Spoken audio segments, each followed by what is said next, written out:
ሰላም የተወደዳችሁና የተከበራችሁ የቻናል ተከታታዮች እንደምን አላችሁ? በዛሬ ቪዲዮ ከውቁ የሆሊውድ መንደር በዓለም የሞዴሎች ታሪክ መላ ዓለም ስላጨበጨበላት ኢትዮጵያዊቷ ሞዴሊስት፣ ፋሽን ዲዛይነር እንዲሁም አክትረሷ ሊያ ከበደ ስለሷ የማታውቋቸው እጅግ አስገራሚ ነገሮችን የምንመለከት ይሆናል። እስከ ቪዲዮ ፍጻሜ ድረስ አብራችን ቆዩ።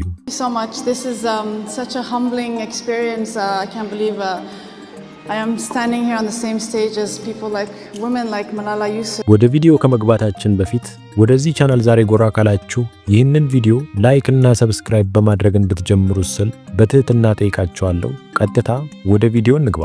ሊያ ከበደ ውልደቷና እድገቷ አዲስ አበባ ሲሆን የ18 ዓመት ወጣት ሳለች ነበር ወደ ፈረንሳይ ያቀናችው። በሊሴ ገብረ ማርያም የሃይስኩል ትምህርቷን ስትከታተል ነበር የፈረንሳይ የፊልም ዳይሬክተር የሆነው ግለሰብ አይቷት ፈረንሳይ ካሉ የሞዴሊንግ ካምፓኒዎች ጋር ያስተዋወቃት። ፈረንሳይ ሀገርም እንግዲህ ለተወሰኑ ዓመታቶች ያህል እንደኖረች ይነገራል። ከዛም አፍታ ሳትቆይ ወደ አሜሪካ ካሊፎርኒያ ሄዳ ወንድሟ ጋር እንደኖረችም ይነገራል። ከካሊፎርኒያ ወደ አሜሪካ በማቅናትም በፈረንጆቹ 2000 ዓመተ ምህረት ላይ ነበር ዓለም አቀፋዊ ዕውቅናን ካገኘው ዲዛይነር ቶም ፍሬድ ጋር በመስራት ዓለም አቀፋዊ ተነባቢ ከሆነው የፈረንሳዩ ቮግ መጽሔት ላይ ፊት ለፊት ገጽ ላይ ልትወጣ የቻለችው። እጅግ በጣም የሚገርመውና የሚያስደንቀው ጉዳይ ደግሞ እሱ ብቻ አልነበረም። በዚህ መጽሔት ላይ አንዴና ሁለቴ ሳይሆን ለተከታታይ 20 ጊዜያት ያህል በዚህ መጽሔት ገጽ ላይ ልትወጣ ችላለች። በዚህ በዓለም አቀፋዊ ተነባቢ በሆነ መጽሔት ላይ እንግዲህ ፊት ለፊት ገጽ ላይ ለመውጣት እጅግ በጣም በርካታ የሚያስፈልጉ መስፈርቶች አሉ።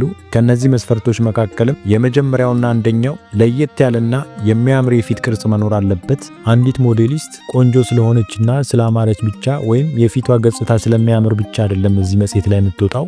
ነገር ግን የፊቷ ቅርጽ ለየት ያለና ሳቢ ማራኪ መሆን አለበት። ቁንጅና ብቻውን መስፈርት የሚሆን ነገር አይደለም። በርካታ ዓለም አቀፋዊ ሞዴሊስቶችም እዚህ የመጽሔት ገጽ ላይ ለመውጣት እጅግ በጣም ጥረቶችን ሲያደርጉ ይስተዋላል። ነገር ግን ከብዙዎቹ እጅግ በጣም ጥቂቶቹ ብቻ ናቸው እዚህ የመጽሔት ገጽ ላይ ለመውጣት የሚታደሉት። ምክንያቱም መስፈርቱ ከባድ ስለሆነና በዓለም ዙሪያም ተነባቢ የሆነ መጽሔት ስለሆነ እዚህ መጽሔት ፊት ለፊት ገጽ ላይ የሚወጡ ሞዴሊስቶች እጅግ በጣም ጥንቃቄ ተደርጎባቸው የሚመረጡ ቆነጃጅቶች ናቸው ማለት ነው። እናም ይቺ ኢትዮጵያዊቷ ታሪክ ሰርታለች። ታሪክ የሰራችበትን ምክንያት ምንድነው? ለአንዴና ለሁለቴም ብቻ ሳይሆን ማንም ያላደረገውን ማንም ያልደፈረውን ታሪክ ደፍራለች። ለ20 ጊዜያት ያክል በዚህ መጽሔት ላይ ማንም ሳይደፍራት ቦታውን ሳይወስድ ለተከታታይ ጊዜያት ልትወጣ ችላለች። ይህም በዓለም ዙሪያ የሚገኙ ታላላቅ ድርጅቶች፣ ካምፓኒዎችና እንዲሁም ብራንዶችን የሚያስተዋውቁ የተለያዩ ድርጅቶች ከሷ ጋር ውል እንዲገቡና ውል እንዲፈርሙ እንዲሁም የተለያዩ አጋጣሚዎች እንዲፈጠሩላት ምክንያት ሆኗል።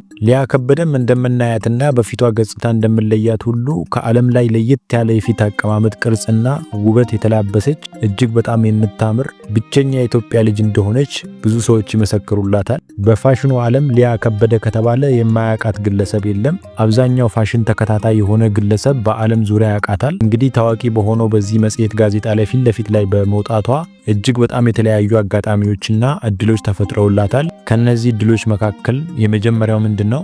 ስቴር ሎደር ከተሰኘው ዓለም አቀፋዊ የብራንድ ሽቶ እንዲሁም የመዋቢያ ዕቃዎች መሸጫን ጨምሮ ጉቺ፣ ዶልቼ ጋባናና ሉዊ ቫቶን ከመሳሰሉ ዓለም አቀፋዊ ብራንዶች ጋር የማስታወቂያ ስራን በመስራት በርካታ ሚሊዮን ዶላሮችን ልትዝቅ ችላለች። እነዚህ ድርጅቶች እንግዲህ ስማቸውን በሚዲያ እንደምንከታተለው እጅግ በጣም በርካታ ሀብት ያፈሩና ዓለም ላይ አሉ የተባሉ ባለሀብቶች የሚጠቀሟቸው ብራንዶች ናቸው። በእነዚህ ብራንዶች የፊት ለፊት ገጽ ላይ ወጥታ ልታስተዋውቅና በርካታ ገንዘቦችንም ልትሰራ ይችላለች። ከነሱ ጋር በሽርክና በመስራቷና ምርቶቻቸውን በማስተዋወቋ በርካታ ሚሊዮን ዶላሮችን ፈሰስ አድርገውባታል። የዚች ድንቅ ኢትዮጵያዊ ስራ እንግዲህ በዚህ ብቻ የሚቋጭና የሚበቃ አይደለም። በሆሊውድ ፊልም ኢንዱስትሪም ልትገባ ችላለች። እጅግ በጣም የሚገርመው ነገር ደግሞ ምንድነው? በሆሊውድ ላይ የሰራቻቸው ፊልሞች እጅግ በጣም በርካታ ናቸው። ከነዚህም መካከል ለመጥቀስ ያክል ዴዘርት ፍላወር፣ ዘ ቤስት ኦፈር፣ ካፒታል፣ ብላክ ጎልድ፣ ሳምባ፣ ሎርድ ኦፍ ዋር፣ ዘ ጉድ ሼፐርድ፣ ሃው አባውት ኦን ዘ ትሬን ታሰሉ እጅግ በጣም በርካታ የሆሊውድ ፊልሞች ላይ እጅግ በጣም በሚገርም ሁኔታ መሪ ተዋናይ ሆና ብቃቷን በዚህ መድረክ ላይ ልታሳይ ችላለች። ዓለም አቀፋዊ ዝናን ካተረፈው አክተር ኒኮላስ ኬጅ ጋርም በብቃት ተውናለች። በፈረንጆቹ 2005 ላይ የህፃናት ጤና አምባሳደር በመሆን ተሹማ አገልግላለች። በዚህ ብቻም ሳይገታ ለምለም የተሰኘ የራሷን የፋሽን ብራንድም ለዓለም አስተዋውቃለች። ይህቺ ኢትዮጵያዊት ግለሰብ እንግዲህ እጅግ በጣም በርካታ ዝናንና ክብርን የተቀዳጀች ብቸኛ ኢትዮጵያዊት እንደሆነች እየተነገረ ይገኛል። በፋሽኑ ዓለም እንዲሁም በሞዴሊንጉ እጅግ በጣም በርካታ ዝናን የተቀዳጀች ብቸኛ ኢትዮጵያዊ እንደሆነች ብዙሃኑ የሚስማሙበት ጉዳይ ነው። እንደ ስራዋና እንደ ተግባሯ እንግዲህ እጅግ በጣም ብዙ እውቅናን ያላገኘችና ያልተዘመረላት ጀግና እንደሆነች ብዙዎቹ ይስማማሉ። ይህቺ ጀግና ኢትዮጵያዊት እንግዲህ በመላው ዓለም ላይ ኢትዮጵያን ስም በቀላሉ አይደለም በጣም በብዙ ሁኔታ አስጠርታለች።